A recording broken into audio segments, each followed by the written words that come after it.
Good morning बच्चों। आज हम पढ़ेंगे अर्थशास्त्र की अवधारणा जो कि कक्षा 11वीं का पहला अध्याय है।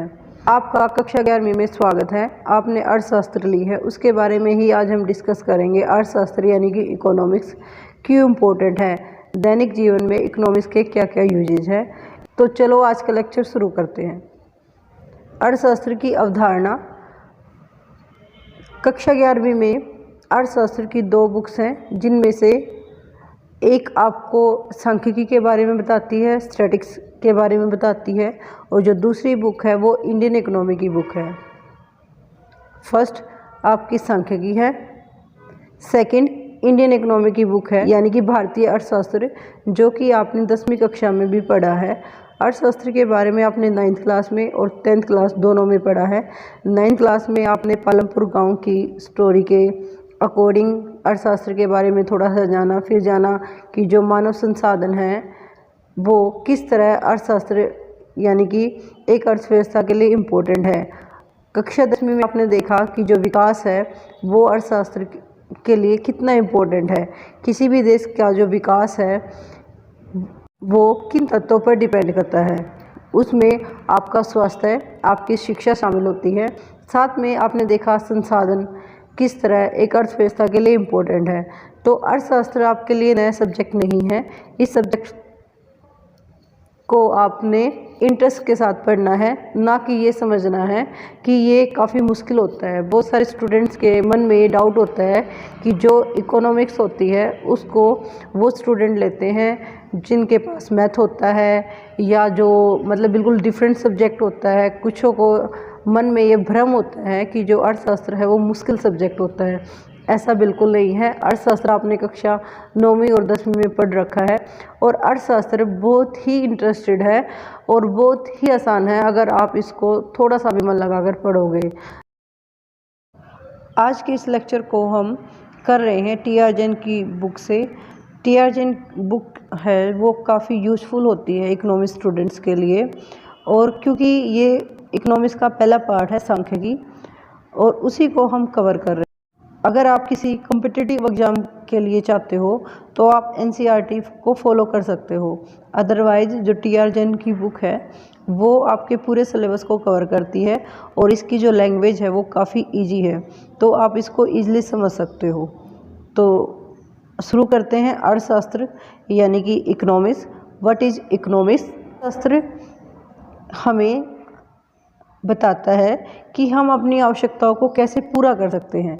हमारे जीवन में बहुत सारे काम होते हैं, बहुत सारी एक्टिविटीज़ होती हैं। हमने 9th 10th में पढ़ा है कि जो जितनी भी एक्टिविटीज़ होती हैं उनको हम 2 पार्ट में डाल सकते हैं, आर्थिक क्रिया और गैर आर्थिक क्रिया। आर्थिक क्रियाओं का जो सीधा संबंध होता है वो संसाधनों का विवेकपूर्वक ढंग से यूज करने का होता है। जब हम संसाधनों का प्रयोग अपनी लाइफ का, अपने आप का प्रयोग सोच समझ कर करने लग जाते हैं तो वो एक अर्थशास्त्र का पार्ट हो जाती है, क्योंकि हमारी जो आवश्यकताएं होती हैं वो असीमित होती हैं, जबकि हमारे जो संसाधन हैं जो हमें भगवान ने फ्री में दे रखे हैं या जो मानव निर्मित संसाधन हैं वो हमारी आवश्यकताओं के कंपैरिजन में हमेशा कम होते हैं। आवश्यकताएं असीमित है, इनको आप काउंट नहीं कर सकते हो। एक अमीर व्यक्ति भी अपनी सारी इच्छाएं को पूरा नहीं कर सकता। एक अमीर व्यक्ति को भी डिसीजन लेना पड़ता है कि वो अपनी कौन सी आवश्यकताओं को तुरंत संतुष्ट करे और कौन सी आवश्यकताओं को फ्यूचर के लिए पोस्टपोन कर दे। एक बच्चे से लेकर एक वृद्ध मनुष्य तक प्रत्येक व्यक्ति किसी न किसी आर्थिक क्रिया में लिप्त है। यहाँ लिप्त का मतलब है कि लगा हुआ है, वो लगातार जन्म से लेकर मृत्यु तक किसी न किसी कार्य को करता है। हम सभी उपभोक्ता हैं। उपभोक्ता से प्राय हम किसी न किसी वस्तु या सेवा का उपभोग कर रहे हैं। वो वस्तु ज़रूरी नहीं है कि हमने वो बाज़ार से खरीद रखी है। अगर आप पानी पी रहे हो, पानी का उपभोग कर रहे हो। उपभोग का मतलब है किसी चीज़ को यूज़ करना। अगर आप पानी पी रहे हो तो उस टाइम आप उपभोक्ता हो। अपनी आवश्यकताओं की संतुष्टि के लिए हम विभिन्न वस्तुओं और सेवाओं का उपभोग करते हैं। उपभोग मतलब यूज करते हैं। उपभोग एक आर्थिक क्रिया है, इसलिए अर्थशास्त्र है वो आपके लिए नया है। हम जन्म से ही किसी न किसी वस्तु का उपभोग कर रहे हैं, उपभोक्ता है, और इकोनॉमिक्स का एक पार्ट है। अर्थशास्त्र का एक अभिन्न अंग है।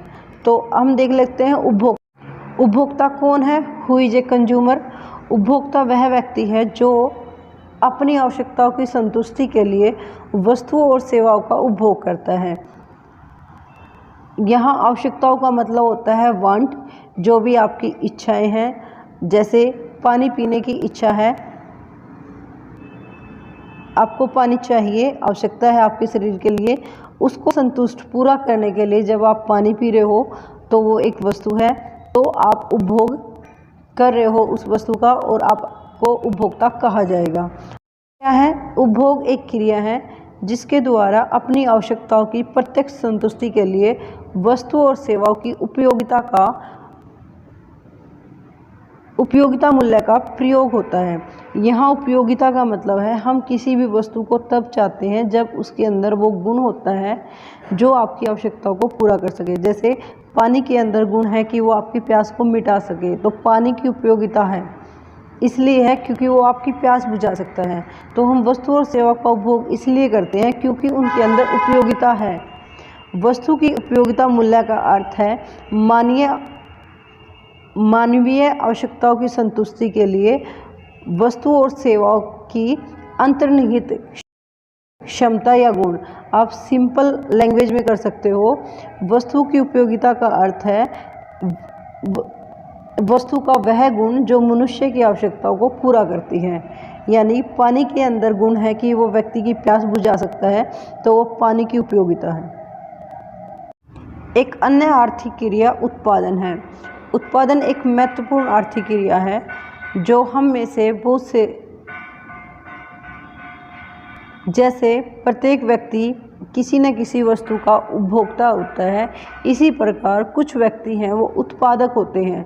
उत्पादक ऐसे व्यक्ति होते हैं जो आय अर्जित करने के लिए यानी कि पैसा कमाने के लिए अलग अलग वस्तुएं, विभिन्न वस्तुओं और सेवा के उत्पादन करते हैं। उत्पादक ऐसे व्यक्ति होते हैं जो विभिन्न वस्तुओं और सेवा के उत्पादन में लगे हुए हैं या उत्पादन कार्य कर रहे हैं। उत्पादक कौन है? उत्पादक वह व्यक्ति है जो आय अर्जित करने के लिए वस्तु और सेवा का उत्पादन कर रहे हैं या बिक्री कर रहे हैं। जैसे गेहूं का उत्पादन किसान करता है, तो किसान एक उत्पादक है, लेकिन क्योंकि गेहूं का जो उत्पादन है वो खेत में हो रहा है और उसकी जो पहुंच है वो मॉल के थ्रू, वेंडर के थ्रू अलग अलग मंडियों में जा रही है या अलग अलग व्यक्तियों के पास जा रही है, तो जो बिक्री कर रहा है ना वो भी अल्टीमेट उपभोक्ता के पास उसको लेके जा रहा है, तो वो भी उत्पादक है। उत्पादक का मतलब कोई ऐसा व्यक्ति नहीं है जो सिर्फ नई वस्तुओं का उत्पादन कर रहा है।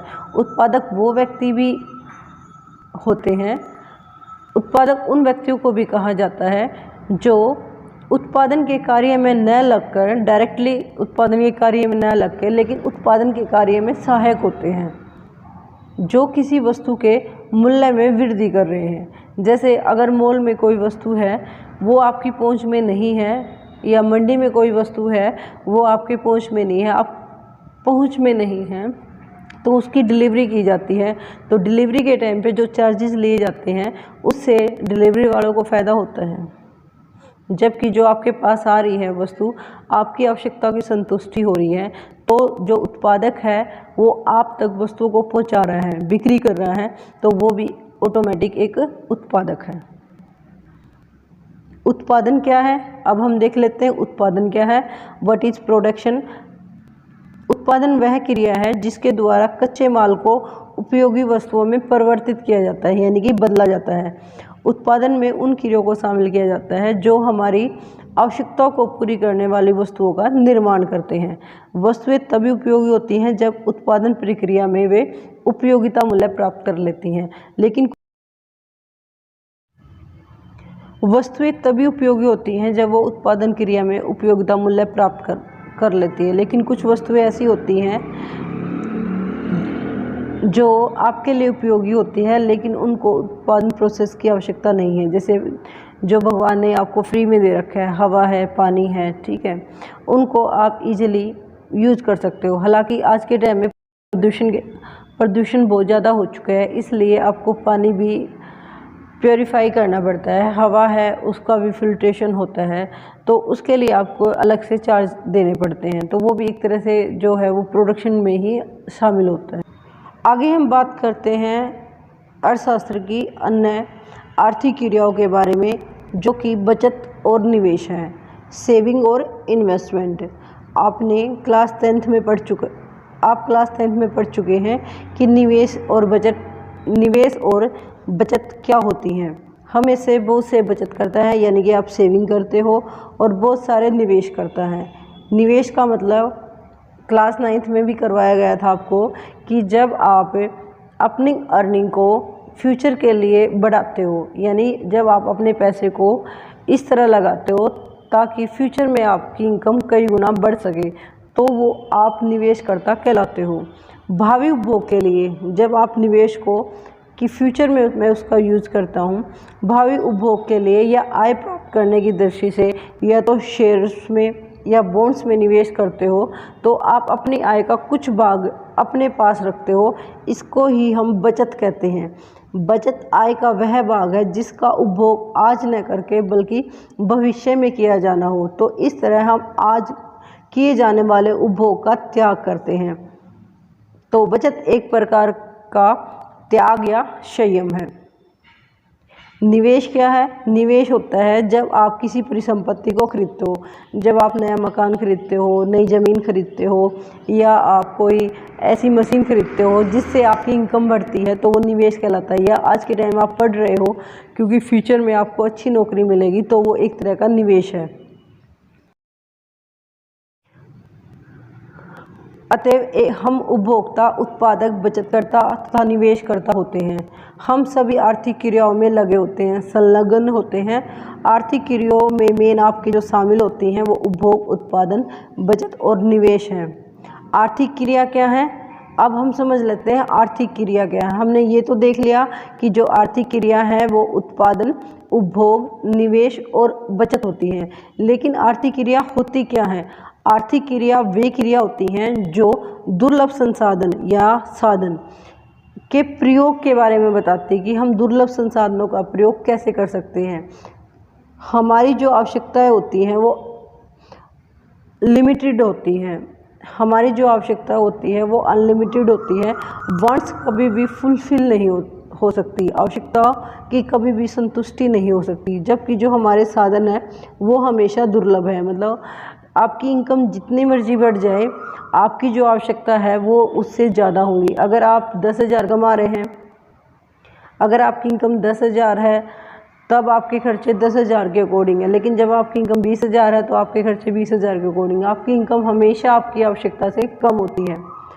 जब अगर कोई व्यक्ति सबसे अमीर होता है, उसकी आवश्यकताएं भी इतनी होती हैं कि वो उस इनकम से अपनी सारी आवश्यकता को पूरा नहीं कर सकते।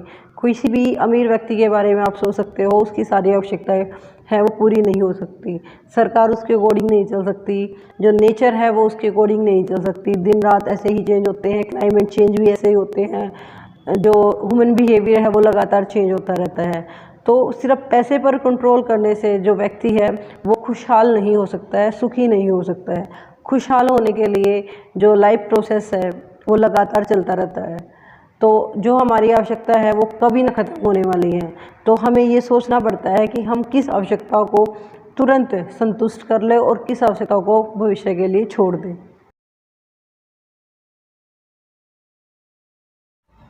कल्पना करें कि धरती पर आप सबसे अधिक धनी हैं, फिर भी समय के एक निश्चित बिंदु पर आप जो चाहते हैं वो प्राप्त नहीं कर सकते। इसका अर्थ है कि आवश्यकताओं की तुलना में जो आपके साधन हैं वो बिल्कुल दुर्लभ है। यहाँ दुर्लभ होने का मतलब है कि जो संसाधन है वो आवश्यकता के कंपैरिजन में कम है। डिमांड्स हैं आपकी, और यानी कि आवश्यकताएं हैं वो ज़्यादा है, जबकि जो साधनों की जो सप्लाई है वो कम है। मांग हमेशा ज़्यादा होती है और जो आपकी इनकम है, आय है या पूर्ति है वो हमेशा कम है। तो इसलिए इन संसाधन को हम दुर्लभ संसाधन कहते हैं। आज के इस लेक्चर में हमने पढ़ा अर्थशास्त्र की अवधारणा, यानी कि अर्थशास्त्र क्या है, अर्थशास्त्र के अंदर आर्थिक क्रियाएं क्या क्या हैं, आर्थिक क्रिया किसे कहते हैं और आर्थिक क्रिया के अंदर उत्पादन, उपभोग, बचत तथा निवेश जो कि आर्थिक क्रिया के अंग हैं वो क्या होते हैं। आने वाले लेक्चर में हम पढ़ेंगे जो आर्थिक क्रिया है उसकी दुर्लभता क्या है, दुर्लभता की समस्या के बारे में पढ़ेंगे, क्योंकि आज के लेक्चर में हमने पढ़ा कि जो हमारे संसाधन है वो दुर्लभ हैं, इसे ही हम जो दुर्लभता समस्या कहते हैं। साथ में हम इसको नेक्स्ट लेक्चर में डिटेल में पढ़ेंगे। आज के लिए इतना ही, धन्यवाद।